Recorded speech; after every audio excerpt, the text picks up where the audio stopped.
Welcome to today's edition of the Rush 24/7 podcast. Great to have you here, folks. 800-282-2882. If you want to be on the program, the email address is rushbo@eibnet.us. I went out to Los Angeles for the weekend. I had to go out there to play golf. Everybody I play golf with is gone out of town here in Palm Beach. So I went out, and it was a fabulous time. I played Bel Air yesterday, and Jack Wagner was in the foursome, the famous actor. The guy is a scratch golfer, maybe +1. Knocks the ball 325 yards. Just the nicest guy, and he plays so well it's intimidating. But I had a fine last 3 holes, and our team ended up we pulled even and broke even. It was fun. And Saturday played out at Calabasas with some friends. And that one, got to tell you this, all 3 of the guys in the foursome are listeners, and they are fans, quote unquote, and they are, quote, one of us. So we're sitting there, we're having an adult beverage after the round. And as always, the subject of current events and Trump and politics and a couple of issues came up. And then the issue of climate change came up, and one of the guys said, look, I know, Rush, I know, but I tell you, I don't know what's wrong with it. Why don't we pursue it? Why don't we take them at their word? Look at the economic benefits that would accrue if we began to attack it. My mouth fell open in shock and dismay. And we'll get a discussion here. And this was good for me because this is somebody on our side who has fallen prey to the very seductive language and so forth put forth by the global warming or climate change advocates. And so I had to use some unique techniques here in discussing this, rather than the scientific data or the usual left versus right lingo. I asked him a question.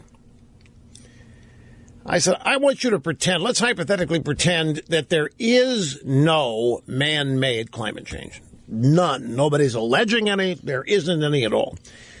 Now, further, I want you to assume that you are the Secretary of Commerce or the Secretary of Science and whatever. You're in the Trump administration.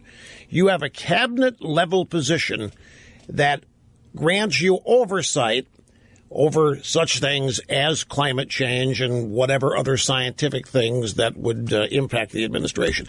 I want you to imagine that Trump calls you into a private meeting in the Oval Office and says, Albert, I'm cold. I don't like being cold, and I want to warm it up. And I've heard from scientists that this can be done. So I want you to put together a policy initiative that would succeed in raising the overall world temperature 1 degree Celsius in 25 years. I want to hear from you in 2 weeks, Albert. So I asked that situation that happens. So what would you do? What would you do, Albert? You believe it. You think they're telling you the truth. What would you do? And, of course, there was no answer. Albert is a fake name. I'm making up a name. The guy's name's not Albert. Don't worry. I would not betray people's identities here. I said, it works the same way in reverse. How do we stop it? How do we stop it? If you can't figure out a way how we would do it, I said, come on, Albert, tell me we all got to start driving SUVs. Tell me we all have to start paying high taxes. Give me every cause that the left is telling us that you would have to advocate. We're telling we all have to drive SUVs. We have to stop burning coal, whatever it is. And there was nothing forthcoming. And I think what it illustrates is that this issue goes way beyond specifics. The specifics don't have anything to do with it. It has to do with emotional and other things. I learned something. I thought I knew everything about the climate change argument until I read a piece in the New Republic. The New Republic is a traditional, long-standing journal of opinion on the left. Back in its heyday, It was along the same lines, only on the left of National Review. But National Review has left the New Republic in its wake.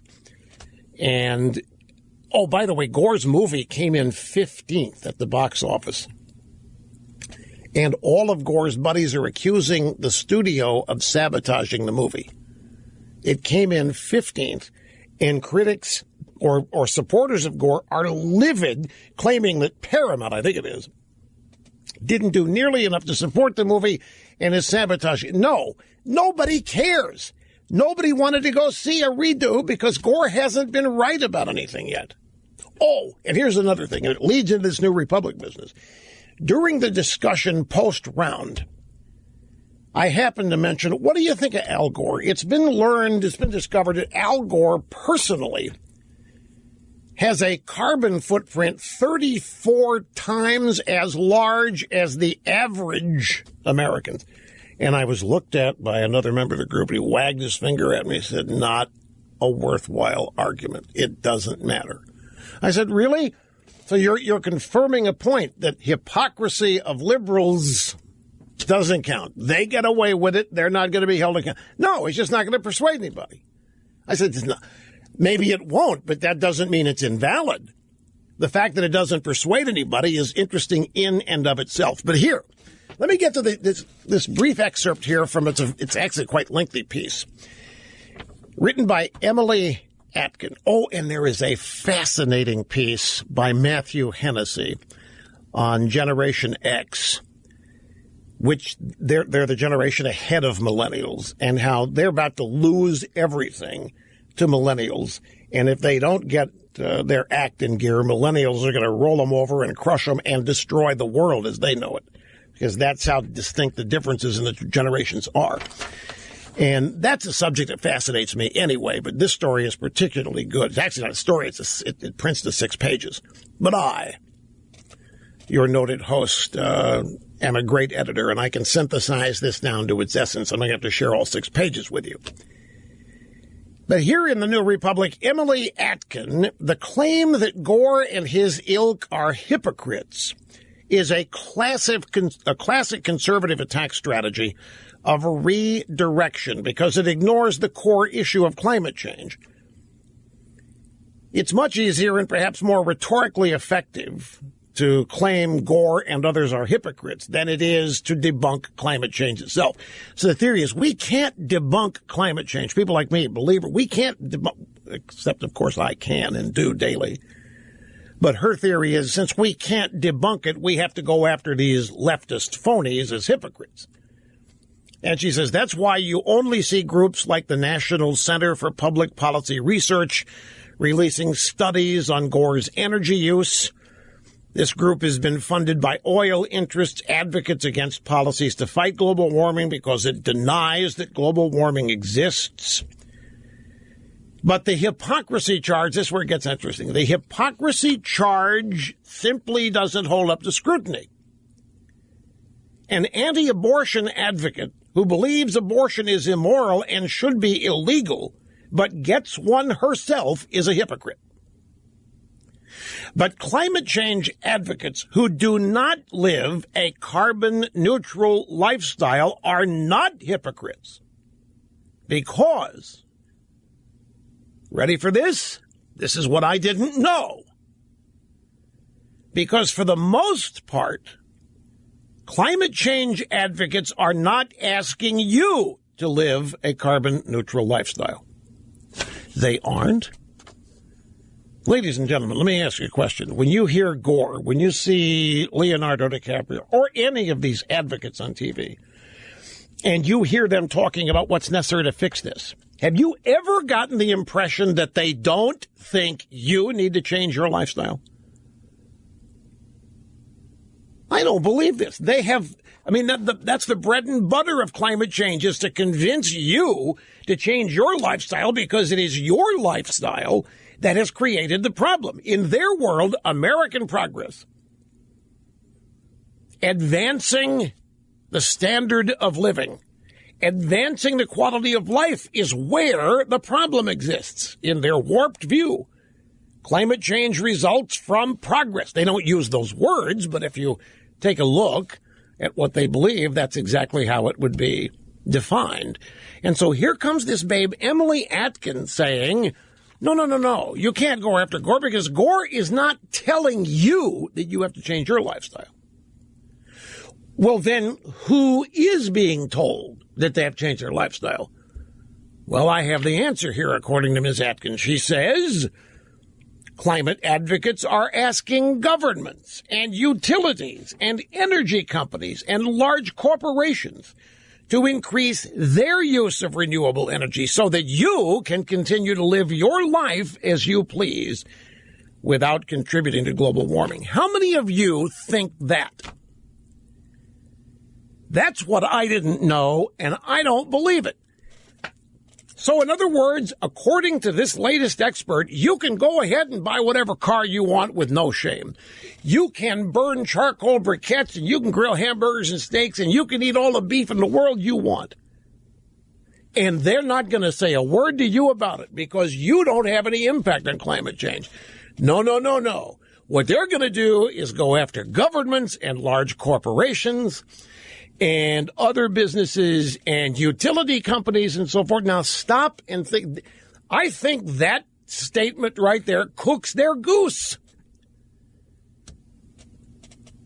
It explains exactly what they want. Bigger government with more controls. And if you don't think that bigger government's going to eventually get around to controlling you, then you have another thing coming. But I don't think this is accurate anyway. I think the whole point of the climate change advocate alarmism is shame, to get you to stop behaving in ways they say are destroying the planet. That's how they've succeeded in it. They run around, they blame everybody else.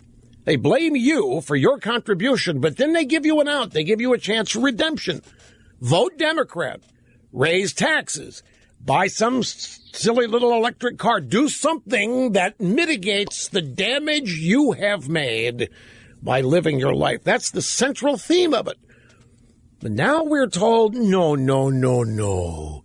Climate advocates are not telling you to change your lifestyle. They're telling governments, and they're telling utility companies and energy companies and large corporations to change so that you can live however you want without contributing to global warming. Last month, Gore said the three best ways for people to do their part, climate change, are to talk about it, to look for environmentally responsible choices when making large purchases, and support climate-friendly political candidates. Sounds like personal action. Sounds like things individuals have to do to ward off climate change. And then there's this little paragraph. As David Roberts pointed out in Vox last year, the reason climate advocates don't intensely advocate for personal behavioral change is that they're insignificant to the big picture on climate. And that's true even for heavy energy users. DiCaprio's emissions are a fart in the wind when it comes to climate change, Roberts wrote. If DiCaprio vanished tomorrow and all his emissions with him, the effect on global temperature, even on U.S. emissions, even on film industry emissions, would be lost in the noise. And it wouldn't be hypocrisy, since DiCaprio isn't asking you to stop flying. He isn't? What are his speeches at the Academy Awards all about? So they're taking a new turn here, trying to say that I wonder how many of you have gotten this impression up to now. As I say this, I didn't know. I had not heard this angle. I thought I knew everything. But they're now saying that they never, ever, the climate change advocates have never been speaking to you.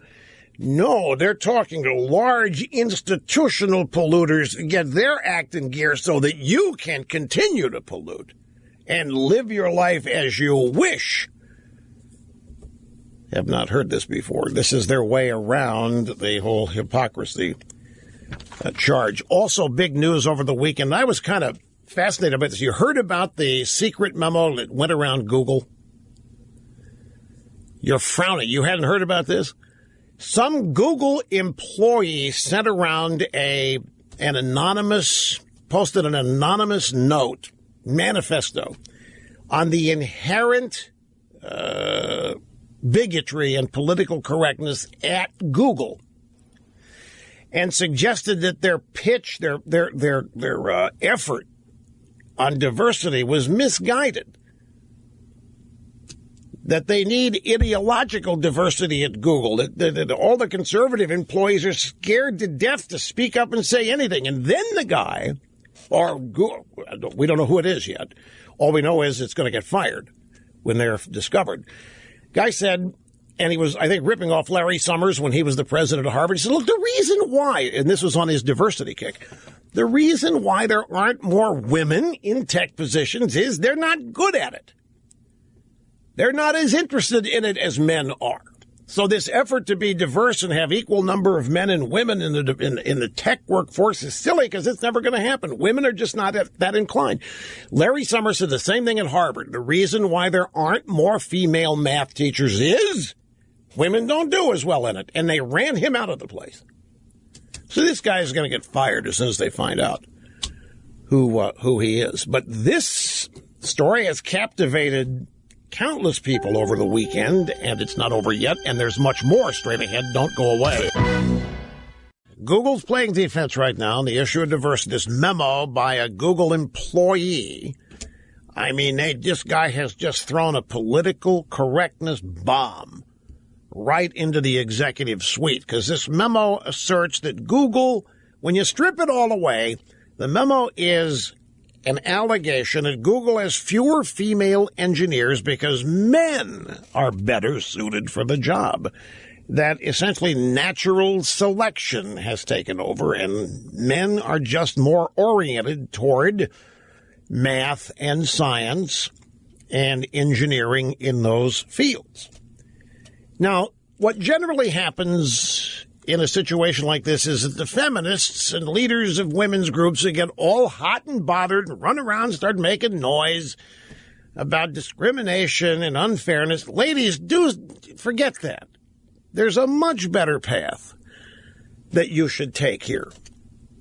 Don't get lost in the diversity argument. Don't get caught up in it. That's what Google expects you to do. Don't go acting offended. And don't get on some soapbox claiming that whoever wrote this is a bigot. Google is reeling. This is the kind of thing, this is the kind of charge that just sends leftists up the tree, that they're unfair, that they discriminate on the basis of gender. Ladies, tell Google to prove it to you that the guy who wrote the memo is wrong. What you say to Google is, show me the money. Go for the money. Tell them you want money. Tell them you want raises. Tell Google to prove it. Don't join the protest march and start throwing underwears and bras. Just demand money. They're reeling right now. Hit them. I checked with the email here during the break. And why aren't you talking about Rosenstein on Fox News Sunday? Yes, why aren't you talking about Rosenstein? And my friends, I know about Rosenstein on Fox News Sunday. We've already talked about that. This is what I mean about being on the cutting edge of societal evolution. We've already talked about Mueller's charge. From Rosenstein. We've already talked about the wide berth that Mueller has. We've already talked about how there were no limits. Rosenstein, the deputy AG who appointed Mueller as the special counsel, was on Fox News Sunday yesterday. It's an amazing interview because one of the things I took away from it is that Rosenstein, at least publicly, wanted to get nowhere near the possibility of putting journalists in jail if they don't identify people that are committing felonies by leaking information to them. There is no shield law. The federal government can put journalists in jail if they don't reveal their sources when it comes to things like national security. Judith Miller of the New York Times was in jail for 3 weeks for refusing to give up the source. But Rosenstein made it plain, no, we don't want to punish journalists for doing their jobs, which told me that branch of the Justice Department doesn't want to antagonize the media at all. This was in reaction to the announcement by the Attorney General, Jeff Sessions, to really go after these leaks and leakers and find out who they are. But Chris Wallace asked some really tough and good questions here. Well, what about the journalists that helped this happen? What about the publishing of this information? You have the leakers, yeah, but if they didn't have access to the media, then they wouldn't have anything. Pointing out it's a two-way street. And Rosenstein made it clear as day that the Justice Department under Trump right now doesn't have any interest in pursuing the journalist half of the illegal leaks being published, conundrum or dilemma. Now, the other aspect of this, the thing that we have discussed in great detail, is Mueller's appointment and how it violates several Department of Justice regulations. The big one being that there has to be an underlying crime to investigate. And there isn't one. There was not a specific crime that Mueller was charged with looking at and looking into. So he has pretty much no boundaries to go anywhere he wants. And in fact, it appears with the impaneling of this grand jury that he's doing that. Now, the discussion has evolved something else we've talked about, and that is what happens when Mueller finds something that's not related to Russia. Rosenstein made it plain yesterday that he did give boundaries to Mueller, and that this is about Russia, and that if Mueller finds crimes elsewhere, that he's got to come back to the DOJ and ask them. But, folks, I have to tell you, the letter from Rosenstein to Mueller doesn't say that. That's what all the hubbub here is about. That's why you've heard the conversations about, did Mueller cross Trump's red line? Trump was asked if he would have a problem with Mueller going beyond the Russia aspect here, collusion, obstruction, what have you. And Trump said, hell yeah. This is not a fishing expedition into my business life, into my family. If he goes there, yeah, that constitutes a red line. Well, impaneling the grand jury may, in fact, have crossed the red line. So people are now wondering if Trump will actually make a move on firing Mueller or whether Rosenstein's going to try to rein him in. I think that kind of misses the point of what's really going on here. And it's understandable that people would miss it because it's hard not to get caught up in the daily ebb and flow of what we call the news. It isn't news anymore. There really isn't any news. There is an agenda that powerful people have, and that's what passes for news. In explaining what I think is going on, let me ask you a question. In any significant organization where power is a central element, do you understand what I mean when I ask, are you aware that in any such organization, there are always two or three people that you don't know? They're not public, and they wield all the power in that particular organization. Not the people you see, not the denoted leaders, but there's always powerful people behind the scenes actually making things happen. I think that's true of the swamp, of the Washington establishment. I don't know who they are, don't misunderstand. But I don't think the swamp, for example, is led by Ryan and McConnell or even Schumer and Pelosi. I don't think those are the true power brokers. I don't know who they are. What I do know, I put that in quotes because I don't know this incontrovertibly, but I know it instinctively, that there are people in the swamp who are lifers, who are there no matter which party is in the White House, who are there no matter which party controls Congress. I don't know what they may be. Lawyers, they may be business executives, they may have their wealth connects them to the highest regions of power everywhere. Their wealth and their careers give them inside contacts at the CIA, at the FBI, at everywhere. We just don't know who these people are. None of there are people that do know who they are. I just don't. And these people, I think, are hell-bent on getting Donald Trump out of town for a variety of reasons, beyond those that I have previously specified.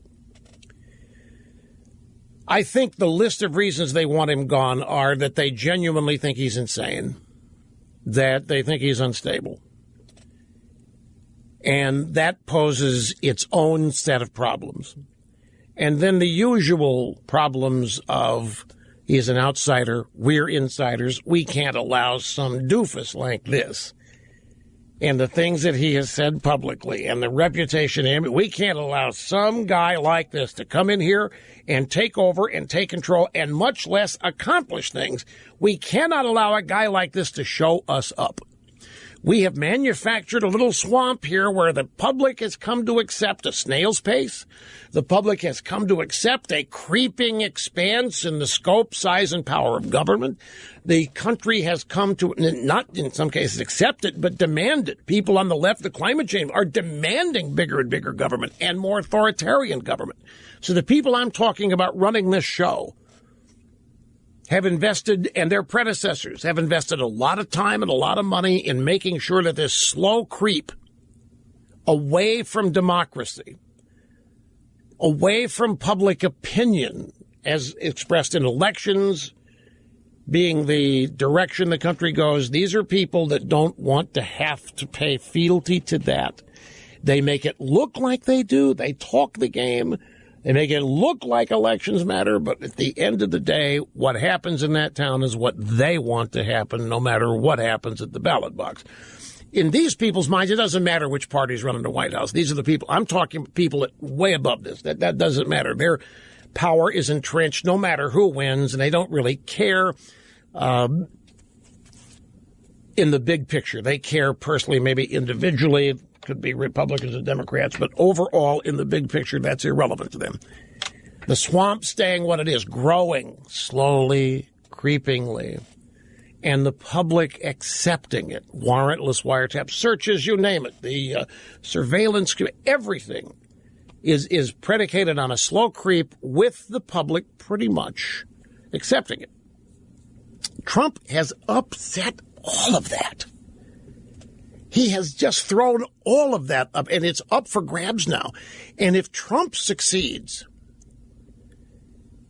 and continues to succeed and maybe does so over 2 terms, then the possibility in these people's minds exists that this whole game could be exposed. And they don't want it to get that far. By game, I mean the way Washington really runs. And in that sense, the way the world really runs. Now, Obama, for example, was loved and adored by these people. Obama was probably a puppet. Not that he had to be, but he was probably advancing these people's agenda left and right.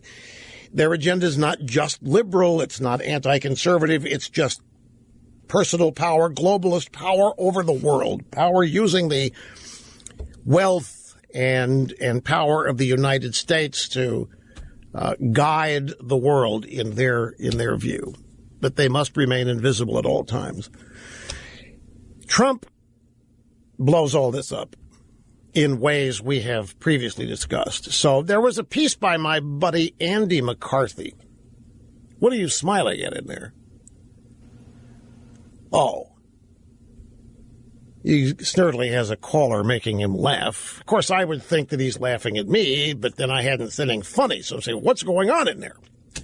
Don't worry, I haven't lost my place. So Andy McCarthy has this piece, I think it's on Friday, about what the Mueller investigation is really all about.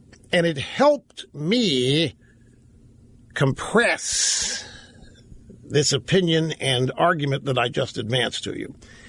And very briefly, McCarthy's theory is that what Mueller is actually doing is the first stage of the impeachment of Donald Trump. That this is not a criminal investigation and never has been. It's been counter-intel, which is another reason. Why do we have a special counsel? There's no crime. Keep in mind the swamp and whoever, if I'm wrong about this group of people, this cabal that nobody knows, if I'm wrong about that, the swamp is still a swamp and everything about it is still true. They don't want an outsider succeeding. They don't want an outsider winning. This simply cannot be. Trump simply cannot last. Trump just can't stand. This whole thing is just palpably frightening to them and has them angered to boot.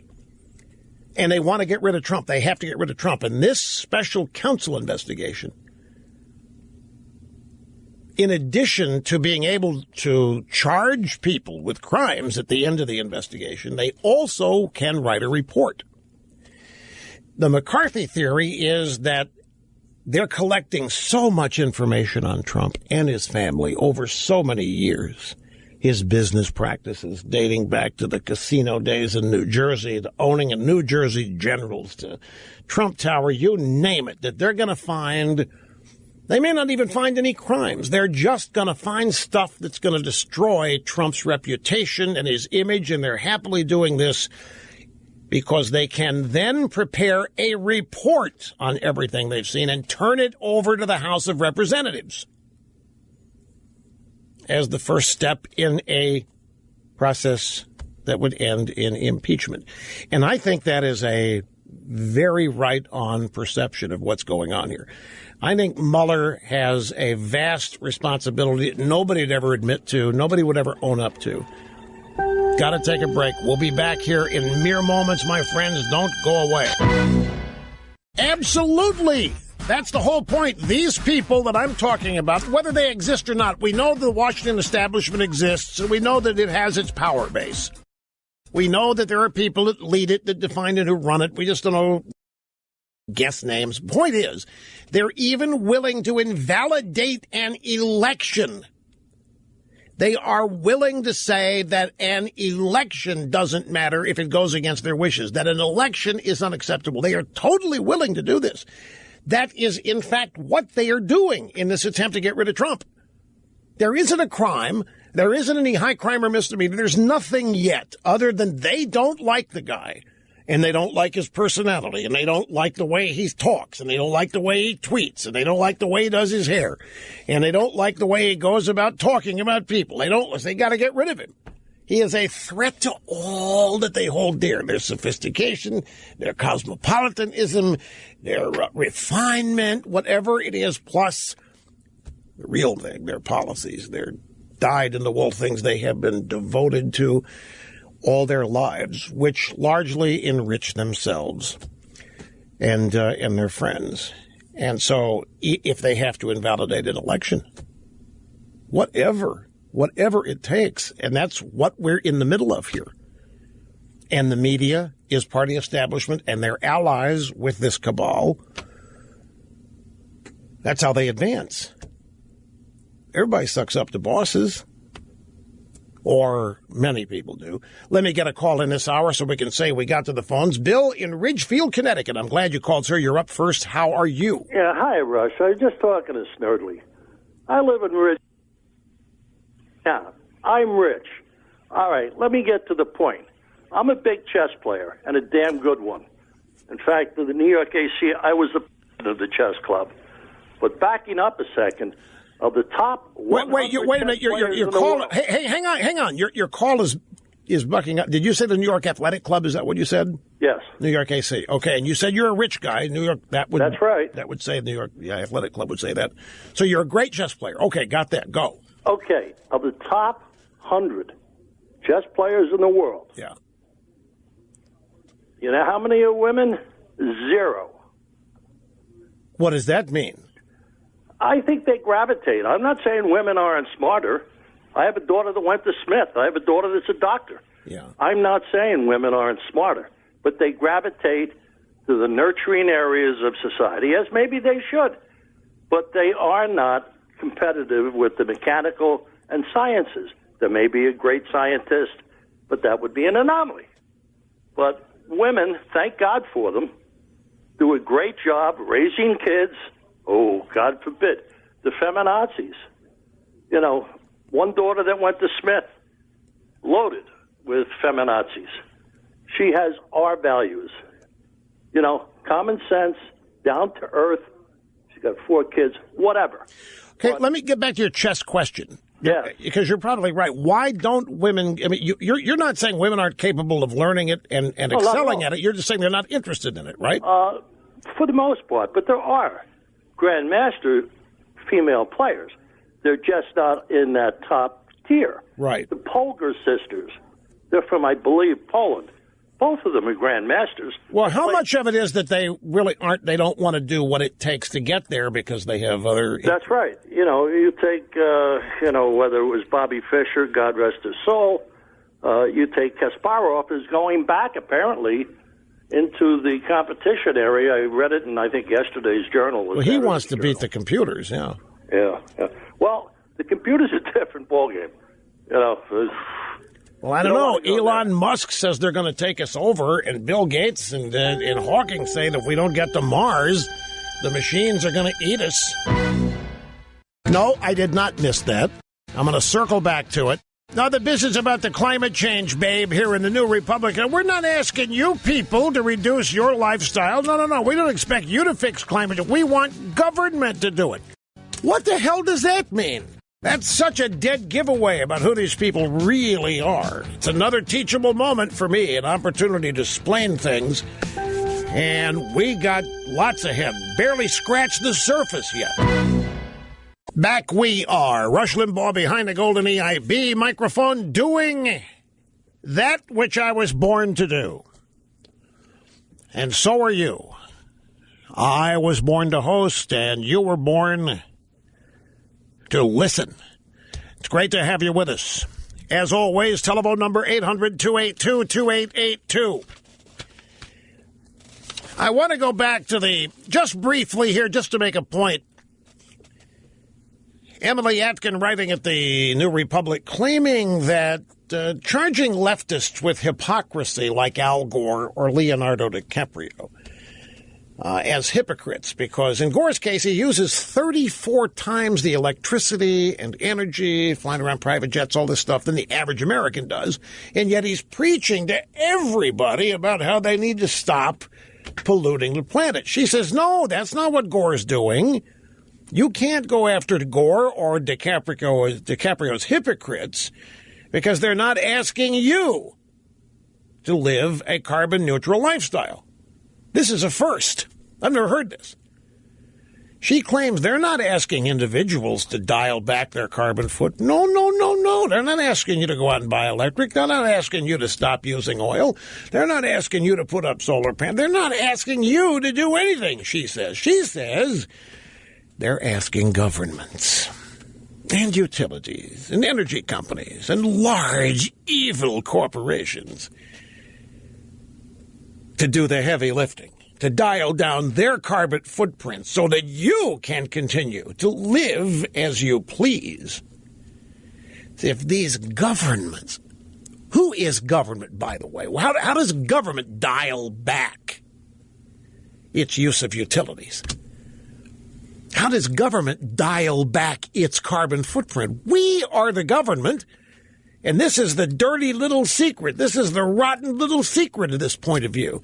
When she says, well, we don't want you to have to do anything. We want that government to. It's a clear illustration that they do not have the slightest bit of understanding, at least as we do, of the relationship between government and the people. And they certainly don't have any understanding of the Constitution's role in defining government. Constitution limits government in favor of freedom and liberty for the people. In these people's view, it is government that should do the limiting. Limit your freedom. So she wants the government to have all the power to tell you how to dial back your carbon footprint. Gore's not telling you this, and Leonardo DiCaprio isn't. We think the government should do it. It's just yet another illustration of our woeful education status in this country, the proper teachings of the Constitution, the Declaration, our founding documents. So this is another way they pretend that their demands don't even affect you. No, you can go ahead and drive whatever you want. We're not trying to impose on you. We want the government to have to do it. Like the government's a separate entity with no connectivity to you. And they run around, they pretend that their demands on government don't affect us at all. So they want government to do this and do that over here, do this, but it's never going to affect us. Government's a separate entity. And to them, it is godlike. Whatever, folks, don't fall for it. I actually think what this means is that the hypocrisy charge is starting to stick. I mean, you've got these big proselytes. Here's Al Gore with his second movie. By the way, shows up number 15 at the box office this weekend. And the global warming crowd is claiming sabotage from the movie studio. That's right. A Hollywood leftist movie studio, which facilitated the production of this movie, is sabotaging it? You mean a Hollywood studio has decided it would rather harm Gore's movie than make money? A Hollywood studio which makes Al Gore's entire movie career possible? What are we to believe? That some people at the studio have all of a sudden realized that Al Gore is not a movie star and that his movies are not any good, and so we're going to sabotage him to get rid of Gore? Is that what's going on? That's what they want us to believe? They simply can't believe nobody'd be interested. They can't believe after all this time and after all this propaganda, 30 years of it, that people wouldn't be clamoring. They can't understand it wouldn't be number one at the box office. In their world, they see people lined up outside venues where Donald Trump is speaking. They don't understand it, and they get livid. And here comes Al Gore's movie. Al Gore's their response to Trump, of course. We'll show you.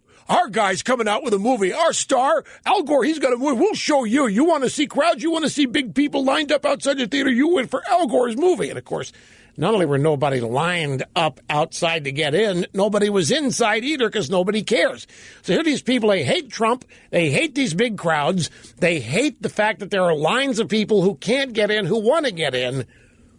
Their big answer to that's going to be Al Gore's movie, and it's a yawner inducing sleep, and nobody goes.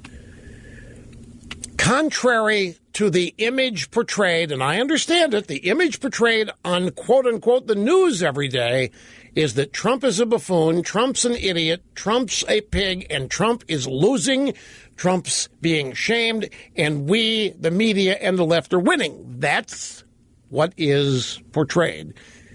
That is the image. That is the prism that they construct, and nothing could be further from the truth, folks. They aren't winning. I know many of you are going to, yes, they are. You can't give people false hope. Like, I'm not trying to give anybody false hope. I'm just telling you, they are not unbeatable. Trump's very victory alone and more is evidence. Here's a piece in the Investor's Business Daily. It just happens to coincide with where I am here. Somebody just noticed that Trump is getting stuff done. How many of these types of pieces have you seen lately? There's quite a few of them popping up now. As the economic news grows and is building, both the employment, the economic growth, the wage picture, it's all on the uptick. None of it was happening during 4 years of Obama, just the exact opposite with Obama. People are starting to notice. Even Gavin Newsom, who wants to run for governor of California, former mayor of San Francisco, he's out there warning you Democrats, this Russia business is going to get us nothing. It's not going to get us a single vote. He's a lone voice in the Democrat universe, but he's out saying it's not going to get us a single vote. What are we going to do in 2018, 2020 on the campaign trail? Just say Russia, Russia, Russia? Gavin Newsom's point is that they've forgotten about people. They've forgotten about the people they claim to represent the little guy. And they have. They've cast the little guy aside. Here's the Investor's Business Daily. Achievements. After weeks and months of fixating on tweets and Russia, somebody in the press decided to have a look at what the Trump administration has been up to since January. Lo and behold, they have discovered that it's getting a lot done. Trump has quietly accomplished more than it appears, reads the headline in The Atlantic, which is a magazine that hates Trump. With the Trump administration's chaos sucking up all the attention, the article begins, it's been able to move forward on a range of its priorities. It is remaking the justice system, and that is a nod to Gorsuch and upcoming Trump judicial appointments. The Trump administration is rewriting environmental rules. By the way, Trump made it official. We have officially pulled out of the Paris Accords. Up to now, it was just Trump saying so, but at the UN, we have actually pulled out of it. There were still some people hoping that they could change Trump's mind even behind the scenes, but no, we have officially pulled out of the Paris Accords. And that is it. Don't let anybody tell you that's not a big deal. The way they're trying to handle that is, well, you know, the Paris Accords weren't really that big a deal. They were just a framework. It was just a document where nations of the world were committing their preferences. Yeah, that's what they say when it falls apart on them. That's when they say when it blows up. It is a huge deal that the United States is pulling out. Obama had signed us up for it. Trump is pulling us out. It is a huge deal. It is a major blow because as goes the United States, so goes the world. And I'm telling you that leftists around the world are shocked and ticked off like you can't believe. So Trump's rewriting environmental rules. Trump overhauling public lands administration. This is the Department of the Interior, where major changes have taken place in terms of regulations and public use. We have already, the Trump administration has already green-lit, major infrastructure projects. And the Trump administration appointing figures, people who will guarantee the triumph of its ideological vision for decades to come. Bingo. And all of this in 200 days. Now, people don't know it because none of this is covered in the drive-by news, which is Russia, Russia, Russia. Collusion, collusion, collusion. Mueller, Mueller, Mueller. Trump's a pig, Trump's a pig, Trump's a pig. Or whatever's going on in the White House briefing. Or whatever arguments Trump is having with the media. But in the real world, things are happening. And they are significant things. Let me find, there is a companion piece to this major infrastructure pieces going on. This, have you seen the story? But they're trying to warn you that your pet's environmental footprint is bigger than you think, and that your pets may be contributing to climate change too. But of course they're not preaching to you to change it. No. Gore can't be a hypocrite. He's not telling you to do anything. But here's the story. Your pets, your dogs, your cats, your hamsters, whatever, your gerbils, they are creating more climate change damage than you ever knew. You might want to think about getting rid of some, says the story. This is from a website called Eureka Alert. How to pave over our big butt problem. Now wait before you have a knee-jerk reaction. That's the headline. It's a story about recycling. And the thing that's been discovered here is mixing cigarette butts with asphalt. Asphalt mixed with cigarette butts can handle heavy traffic and can reduce thermal conductivity. This means the product could not only solve a huge waste problem, all those cigarette butts, but would also be useful in reducing the urban heat island effect common in cities. What is that? Very simply, what color is asphalt? It's black. What happens when the sun shines on black surfaces? The black surface absorbs the heat, correct? And then that heat is reflected back off of the surface. You actually, in certain circumstances, you can literally feel the heat waves, can you not? This happens frequently in major cities. You can feel the heat waves coming up. In fact, I remember back in the late 70s, 80s, when I worked for the Kansas City Royals, the artificial surface in those days, AstroTurf, Tartan Turf, it was on asphalt. Did you know this? A bed of black asphalt was laid, and that's what the carpet was put on top of. There was black asphalt underneath the green AstroTurf or Tartan Turf, and that stuff was very thin. There wasn't any padding under it. And I can remember on Sunday day games in August where in our dugout there would be buckets and buckets of ice, where players outfield, well, the whole turf was, there's no dirt except at the base pits. Players would come and stand in the ice to cool off their shoes because the asphalt, you could be 120 degrees on the field with the heat waves rising.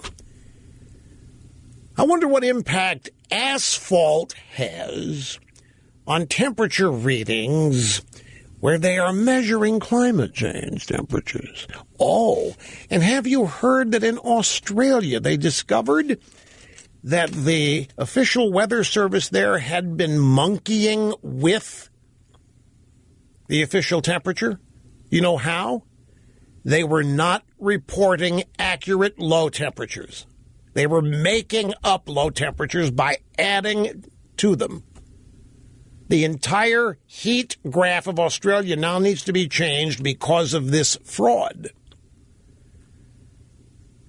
So anyway, cigarette butts mixed with asphalt reduces the heat absorption aspect of asphalt, and it also cleans up. It withstands the heavy traffic use that asphalt gets, and it would help with these endless cigarette butts that are all over the place and cleaning up the mess, mixing them in with asphalt. Who knew? It's part of what's happening in all of this infrastructure innovation that's taking place. So IBD, Investors Business Daily, talks about this Atlantic piece, goes on to detail these achievements and more. Border crossings are down. They have plummeted, in fact, even though all Trump's done so far is to promise to enforce existing laws. The EPA is dismantling Obama's coal-killing clean power plan. How about coal coming back? Obama really did promise and fulfilled it to tear down the coal industry. Trump's bringing it back. The point is, in 200 days, major significant changes have taken place. And I'll tell you this. This is also panicking the people in Washington, in the swamp, in the establishment. This just can't stand. They can't let this go on if they have any say-so over it at all.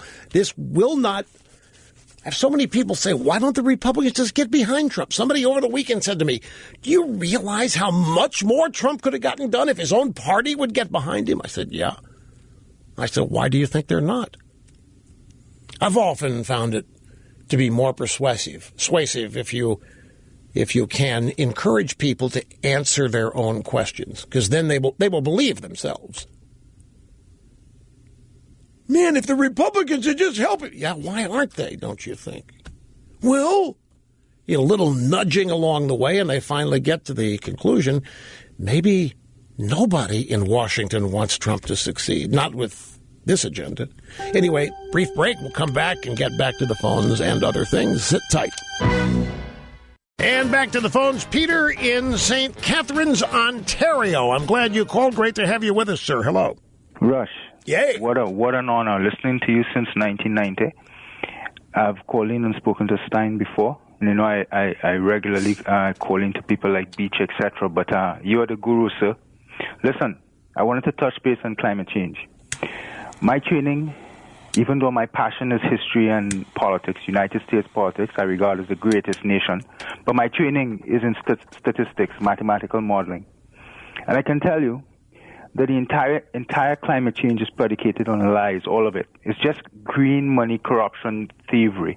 I think if we check the bank accounts of a lot of the Congress people and senators, we'd find where a lot of that green money has gone to, because this entire global warming is crock, because it's man-made models. We only have used man-made models to date. And I, as a statistician, a mathematics person, I could manipulate any model I want. I could put any variables into it. Every model is man-made by definition. Yes. And these models have, in fact, you know this, so you can confirm this. I've said this, I don't know how many times in the program, to anybody out there. The only reason there is a climate change debate is not because there's any climate change that they can prove is man-made. It's their models. Exactly. The models is it. They have constructed models. They leave certain data out. They add certain data. They fake it up, and they make it look like we're going to have melting ice and rising sea levels in 30 years when a lot of people are dead. Won't be around to know if the prediction's right or wrong. But there is no data. It's all because of climate models. Exactly yes. Right. And Rush, the only data that exists, and you're absolutely correct. I've listened to you before, and you've always been spot on with that. But I'll say this. There had been a project between Russia, France, and the U.S., and the data was published. It's the only data in Vostok, the Antarctica. And what they've found is actually staggering and turns the entire discussion on its head. But the news media and the politicians will not discuss Vostok findings. Actually, Vostok shows it's not that CO2 increases, and they have looked at 420... Hang on just a second. I hoping to get it in, but we didn't make it. Yeah, I saw this over the weekend, maybe last night. CNN website.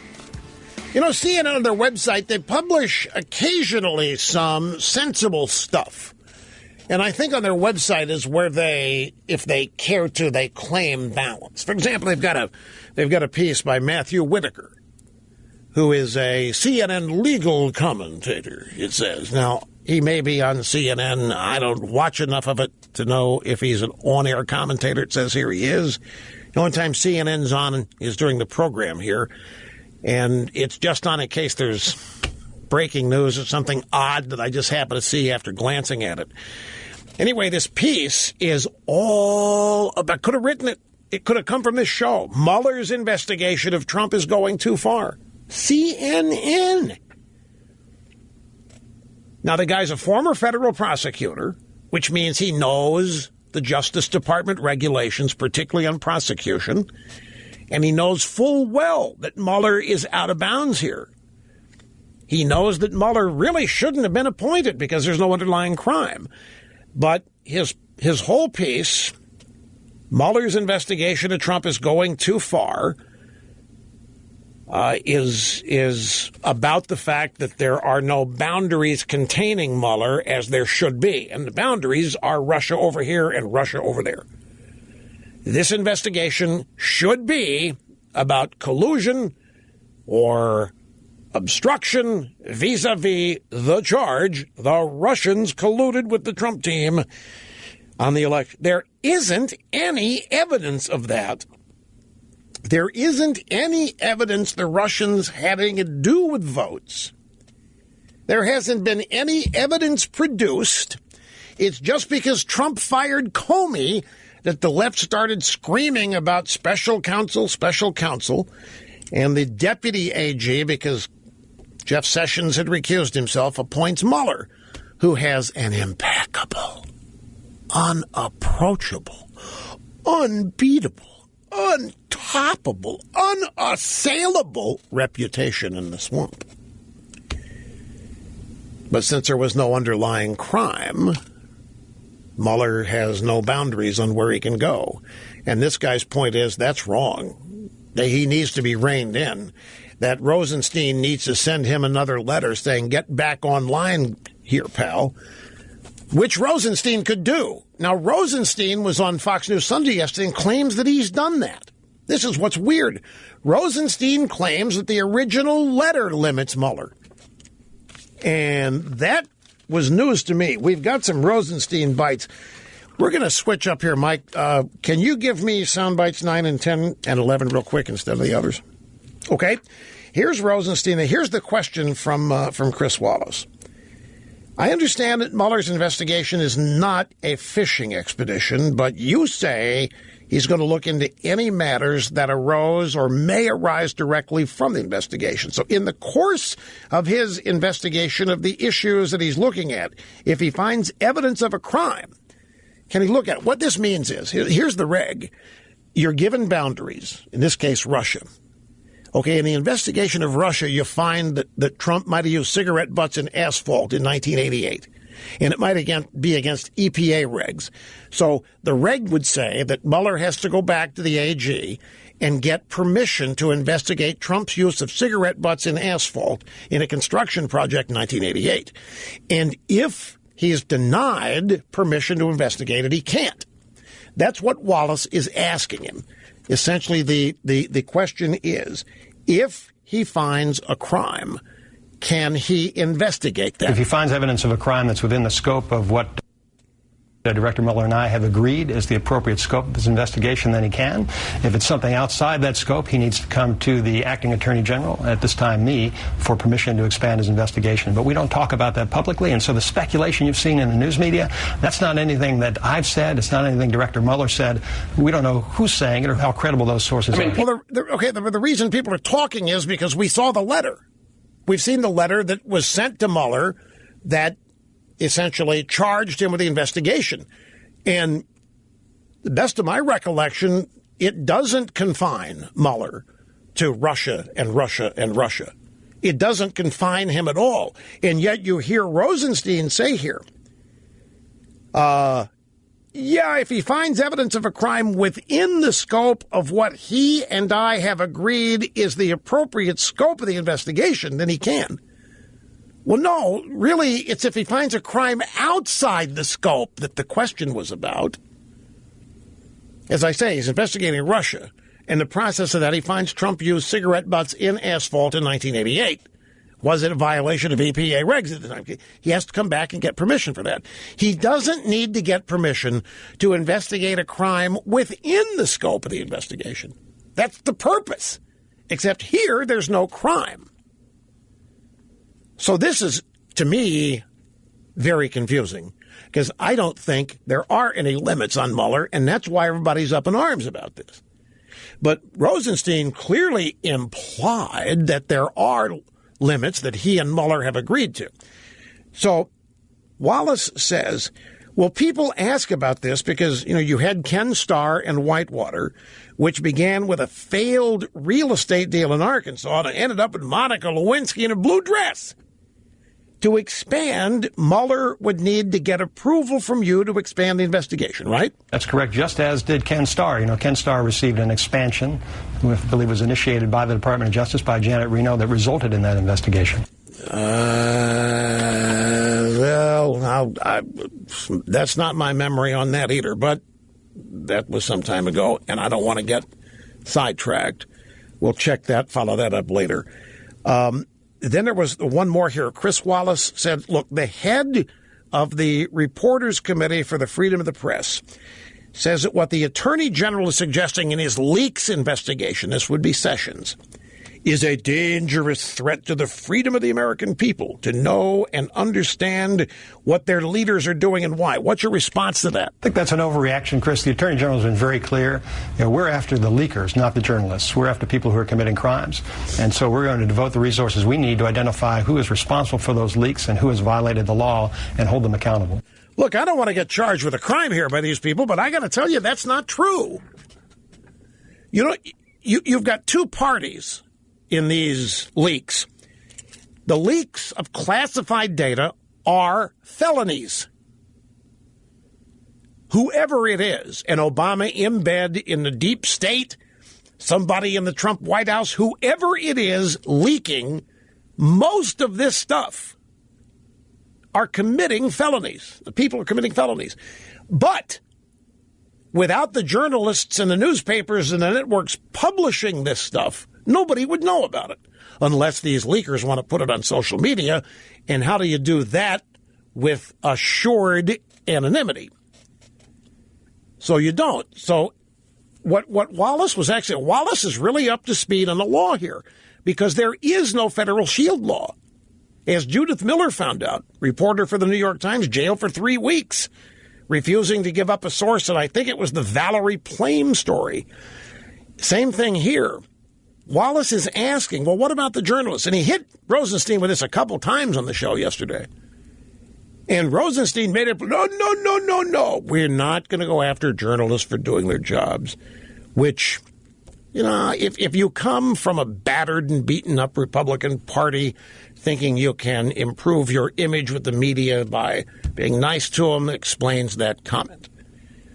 But the media does not have a shield here. If they participate in the publishing of data that is itself a felony, they can be held accountable. Rosenstein is simply saying that this DOJ is not going to pursue the reporters. At least it's saying so. That could always change, too. One more here is Professor Dershowitz.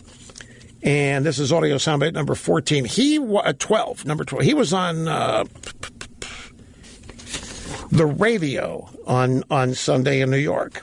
And he was asked about Mueller and the second grand jury. There's already a grand jury looking into whatever Flynn did or didn't do. But Mueller has impaneled another grand jury to look into Trump. And here is what Dershowitz said about that. It gives the prosecutor the power to indict in the District of Columbia, which is a district that is heavily Democratic and would have a jury pool very unfavorable to Trump and the Trump administration. So it gives the prosecutor a tremendous tactical advantage. The District of Columbia, which is always solidly Democratic and has an ethnic and racial composition that might be very unfavorable to the Trump administration. It's a tactical move designed to send a message that if the prosecutor decides to prosecute, he will have a real advantage with the jury pool where the case will be held. Yeah, I don't even think it's going to be about that. I really don't. I don't think we're going to find indictable crimes here. Of course, with these people and their hatred for Trump, you never know. I think they've abandoned reason a few months ago. What this is really all about is just collecting opposition research. At the very least, this is opposition research of the Democrat Party against Trump in 2020. That's at the least.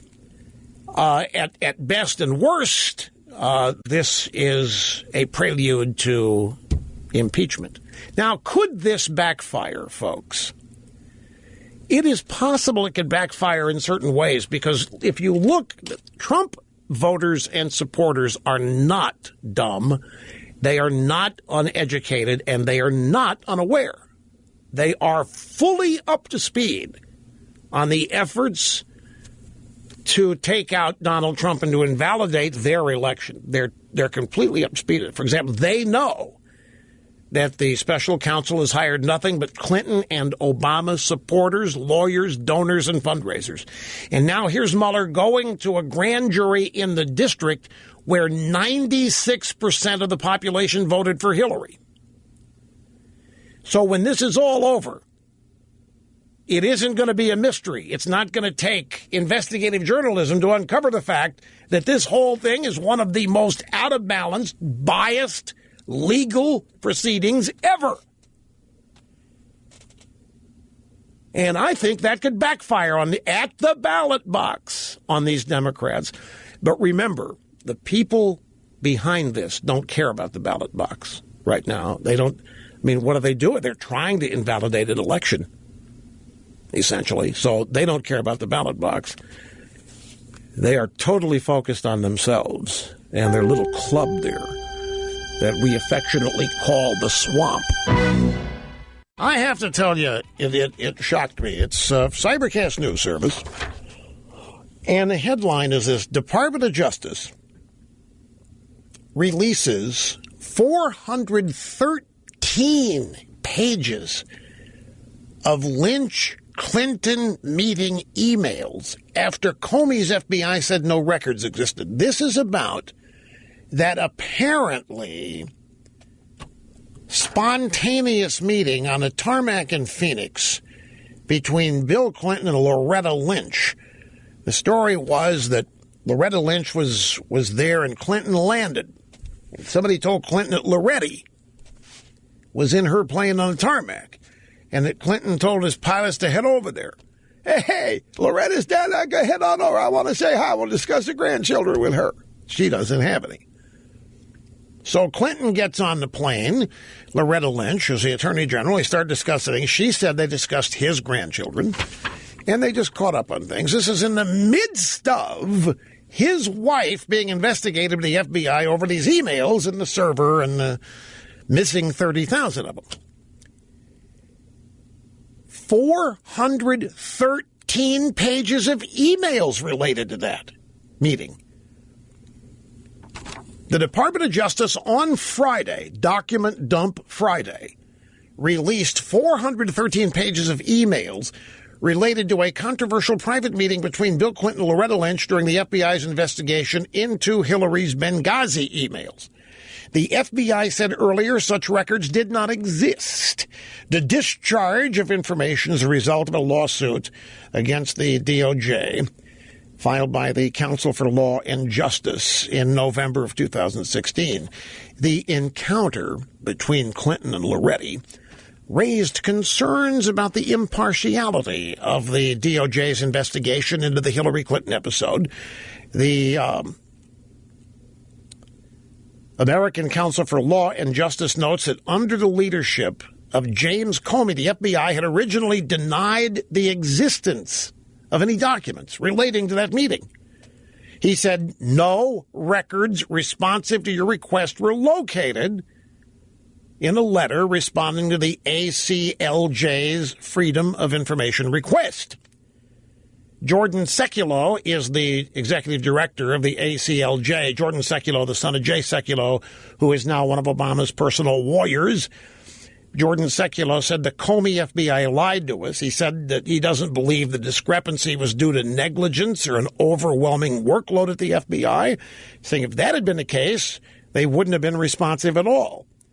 This is in direct contravention to the law, and we are preparing further legal action to force the FBI to come clean and turn over all documents related to this matter. Now, I don't expect there to be any media interest in the FBI lying about such a newsworthy item and defying the public's right to know. How in the world, folks, do you have 413 emails on anything? 413 emails. You know, I try to create as little paper as I can. There could not be, for example, a Limbaugh library. Well, actually, there could, if just transcripts of my program alone. But I mean, things outside that. 413 pages of emails about a tarmac meeting. That first the FBI says there weren't any documents, there was no paperwork, there weren't any emails in response to a request. But what in the world about this meeting requires 413 emails? Now we know why presidential libraries are so damn big. And then there are further questions. Are some of these emails between Clinton and Loretta before the meeting and setting it up, or all of these emails after the meeting as they discuss strategies on how to mitigate the damage? 413 pages on one meeting that lasted 30 minutes on a tarmac in Phoenix. Get this. A University of Georgia professor. University of Georgia. Not some obscure Georgia community college. University of Georgia professor has adopted a stress reduction policy. The stress reduction policy will allow students to select their own grades if they feel unduly stressed by the ones they earned. Dr. Richard Watson has introduced the policy because emotional reactions to stressful situations have bad consequences. And welcome back. It is so great to have you with us. It always is. Rush Limbaugh here at the Limbaugh Institute for Advanced Anti-Leftist and Anti-Media Studies. Telephone number, if you want to be on the program, 800-282-2882. The email address, lrushbo@eibnet.us. As is now routine, your host was the subject of much discussion yesterday and over the weekend in the drive-by media. Sunday morning CNN Inside Politics. Who hosts that normally? Is it Jake Tapper? No. Is it Candy Crowley? No, she's long gone. Is it, well, I don't know who the guest host or the standard host is. Dana Bash was filling in. And she had as her guests political writer Perry Bacon from 538. That's Nate Silver's polling extraordinaire site. And Washington Post national security correspondent Corinne Demurgian. And they were talking about me, and it's something I had said last week about how Trump can overcome the daily assault from the drive-by media. Dana Bash played the clip, got reaction to it. Here's how it started. I want to play for you something that Rush Limbaugh said about this whole notion of White House chaos and talk on the other side. This White House chaos, I have said from the get-go that the one way past all of this is to simply march this agenda through. If that means Trump has to get up to speed on every line and every piece of legislation and be able to sell it to the American people in appearance after appearance, and that's what it's going to take. If it's going to require Trump doing the heavy lifting because there's nobody better at being Trump than Trump, then that's what it's going to take. So that's a really nice thought, but I'm not sure how realistic it is. What are they laughing at there? I mean, in all candor, that's a really nice thought, but I'm not sure how realistic it is. Somebody help me out. Seriously, what is she? They don't think Trump's capable of learning things line by line. They don't think Trump's capable of learning it well enough to sell it. That's what she says. So that's a nice thought, but I'm not sure how realistic. And then the whole panel starts laughing. Okay, so Trump's a buffoon. Trump's, well, you know, they haven't gotten over that NBC video. When you get right down to it, I can't tell the number of times I still read. I can't repeat it. But the Billy Bush thing, where he's walking out of the trailer and talking about how he can grab, because once you're rich and famous, women love it and all that. They haven't gotten over it. You know, these girly boys that are the so-called men in the establishment, they still write about this as though it's the greatest verbal gaffe and offense that they've ever heard. And they can't believe the guy got elected. They can't believe it. He hasn't been shunned off to a leper colony because of that statement. Literally, I still read them. I still read people aghast at that. And that one comment, of course, that was on top of Trump saying he didn't respect military people that get captured. And that came after Trump calling Mexican illegal immigrants criminals and rapists and drug dealers and so forth. By the way, you know, all of that was in after a fashion, it was poll tested. Do you think Trump just ad-libbed that stuff when he came down the escalators June the 15th? Do you think that was just ad-libbed? Or, even if it hadn't been that, do you think he just wrote that and it was off the cuff? Believe me, that was tested. And it had been verified. The testing had been verified that it was going to reach a significant portion of the population. And, of course, the establishment was going to miss it. The establishment, both parties, the the sophisticated cosmopolitans, as described by Fried Zucchini, Fareed Zakaria. I mean, he's the one that called these people and himself cosmopolitans. And they beside themselves. There's such a disconnect but that comment that Trump made about grabbing. Okay, does that help you if you don't know what that should remind you? They're still not over that, folks. That was the kill shot. That was going to take Trump out. And not only did it not take Trump out, he won. It's just it's a nightmare for them. So they still having this idea, Trump, that's a nice thought, Trump learning legislation. Really? You can't. That's what they're laughing about.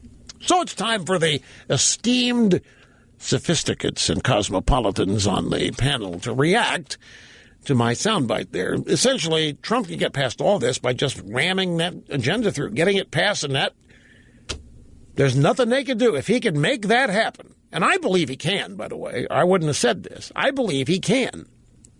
That's what the art of the deal is all about. I happen to think that's what many Trump supporters are waiting to see. I believe he can do it.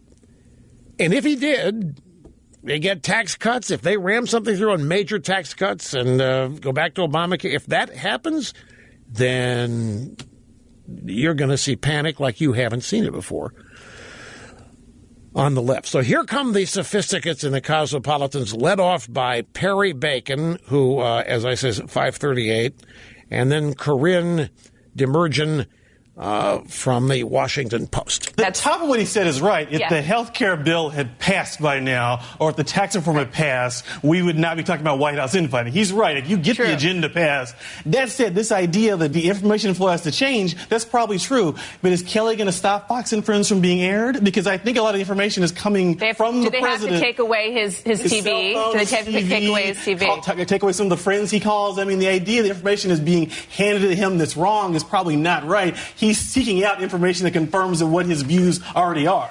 Now, were you able to pick out the meat of that? Okay, I'll tell you. That's why I'm here. This does require translation, and it takes a veteran of the liberal wars like me to be able to translate. This is a quintessential example of my value and worth. This guy, Perry Bacon, the tone of what Limbaugh's saying is right. Yeah, if the agenda passed, yeah, we wouldn't be talking about White House. Yeah, Limbaugh's right. Yeah, he's right. Yeah, begrudgingly. Yeah, he's right. And then the other guy, yeah, but then, how can he do that? Because he won't stop watching Fox and Friends. Are they going to have to turn off the TV? They're basically saying, Mr. Snerdley, that Trump is too crazy and too distracted to push his agenda through because he is watching Fox and Friends. Now wait, these people are not trying to be funny. Remember, these are people that don't have a sense of humor. They're not trying to be funny. These people literally believe that Donald Trump watches Fox and Friends front to back and makes policy on the basis of what he sees, makes statements and tweets on the basis of what he sees. How do we know that? You've heard that, have you not? How have you heard that? Who told you this? The White House put this out, did they not? I mean, how do reporters know what Trump's watching unless somebody in the White House tells them? So they've got... The point is, if the White House, let's say it's somebody in the Trump White House that may not be happy, somebody leaking, this guy, all he does is, or maybe it's somebody trying to misdirect the media and distract them, get them looking elsewhere. Yeah, the guy, it's really funny. He watches Fox and Friends every morning, and he takes notes, and he tweets, and so.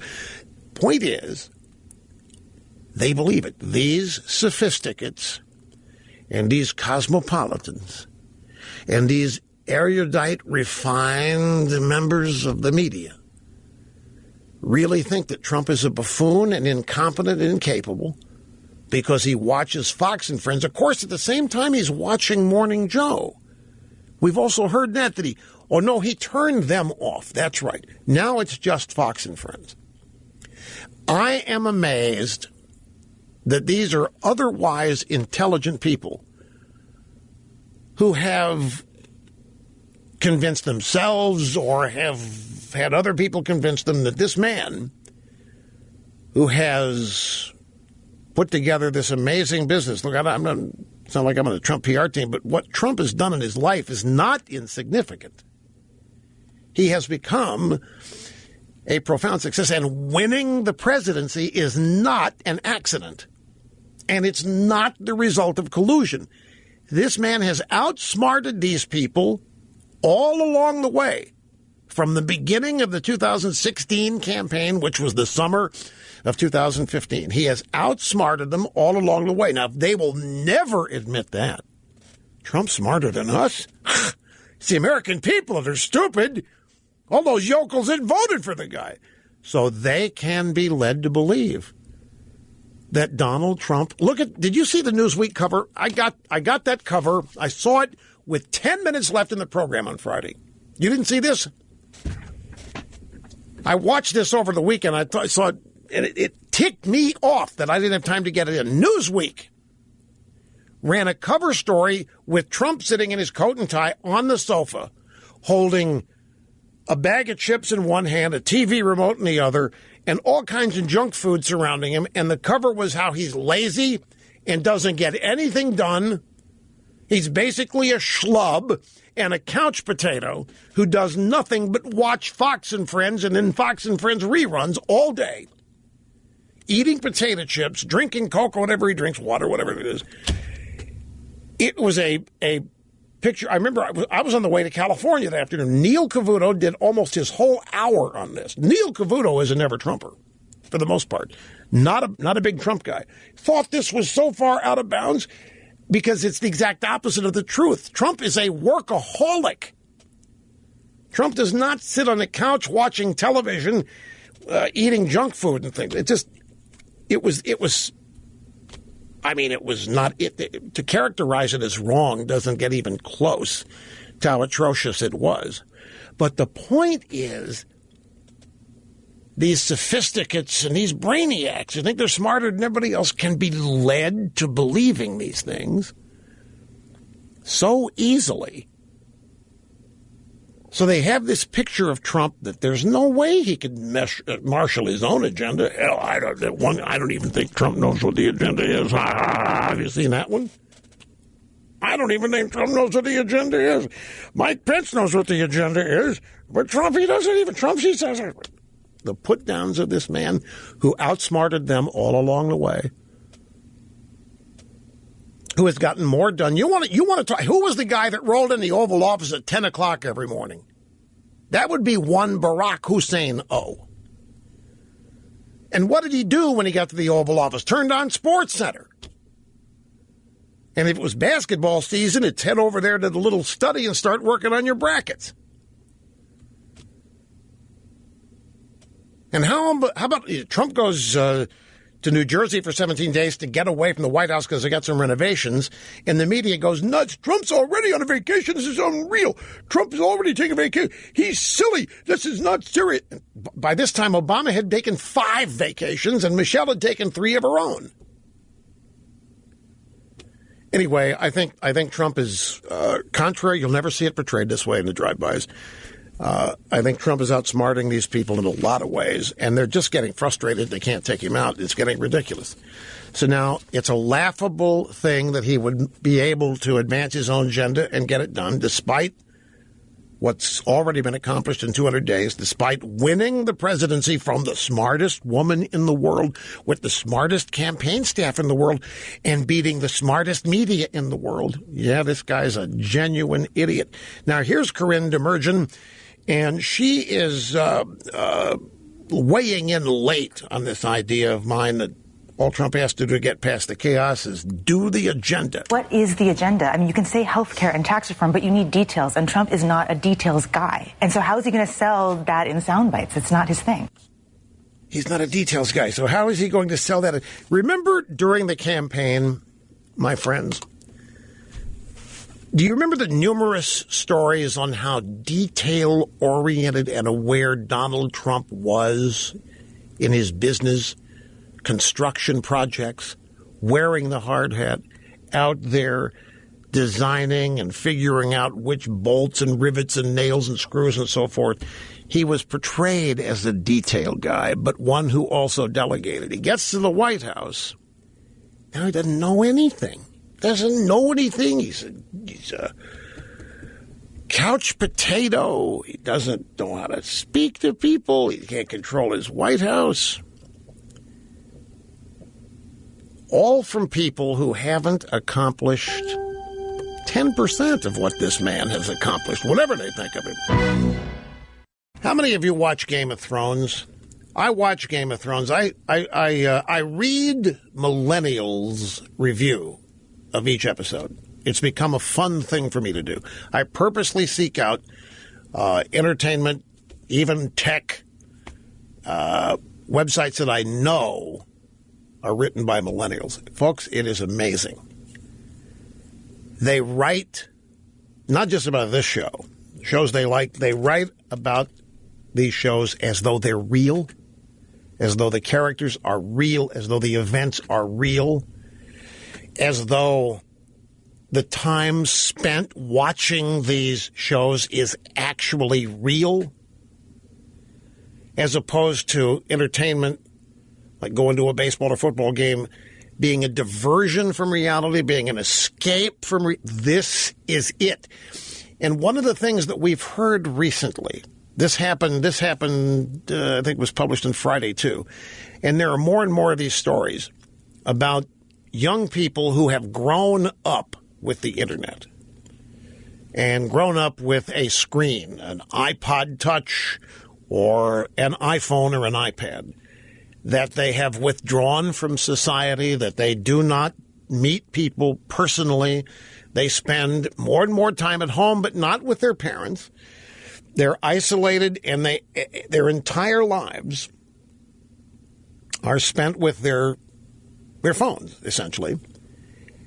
And however they communicate with people on their phones. And this is said to be stunting growth in a number of ways. Personal contact not happening. Learning social graces and customs not happening. I don't know how much stock to put in all this. I think journalism features it has many narratives and patterns and repeating themes.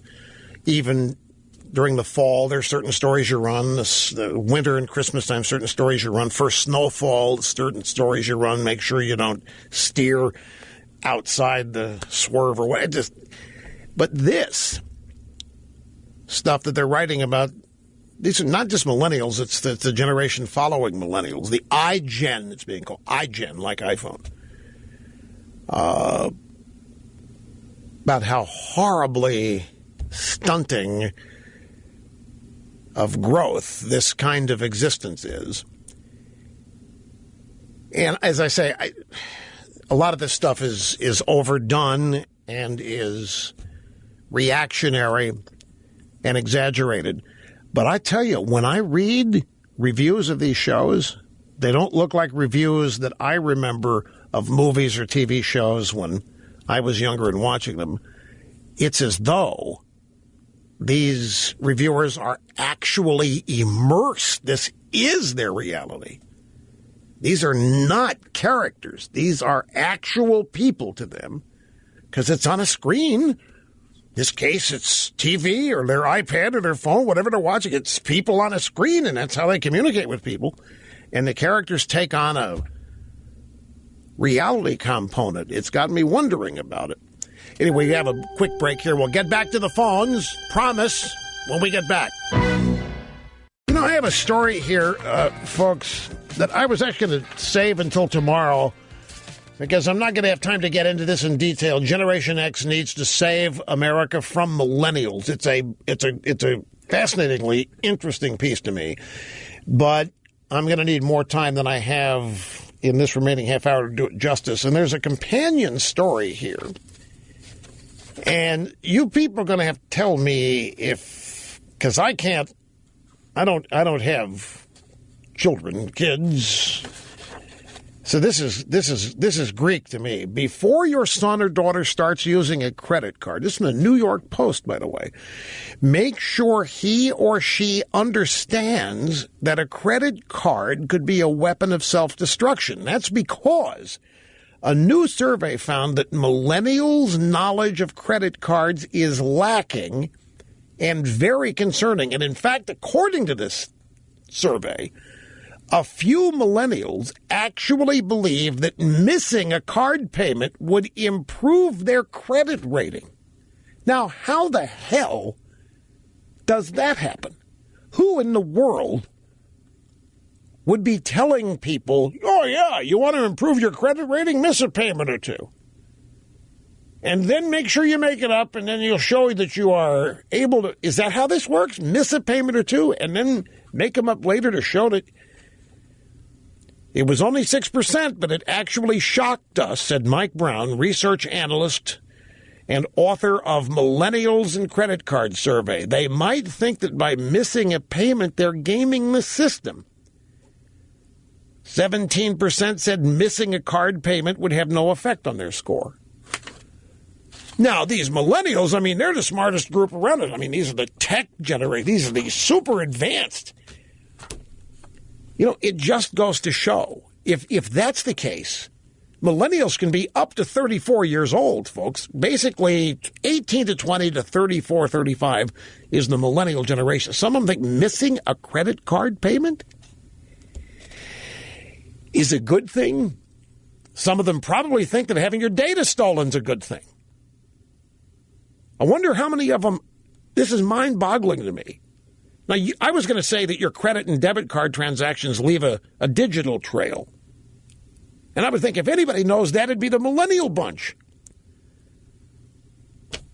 And you do. You leave a digital trail every time you use your credit card online. Debit card, same thing. Tony, Ocean Pines, Maryland. I'm glad you called, sir. How are you doing? How you doing, Rush? Good to talk to you. I just wanted to say something about the Republicans in general, but basically this thing that Mitch McConnell did by blocking Trump's ability to make recess appointments when they went on vacation. Oh, yeah. This just proves that the Republicans don't know what kind of a gift they've got from him getting elected, and they're well on their way to fumbling it away. And if that happens, they're done. I don't think that they'll ever come back.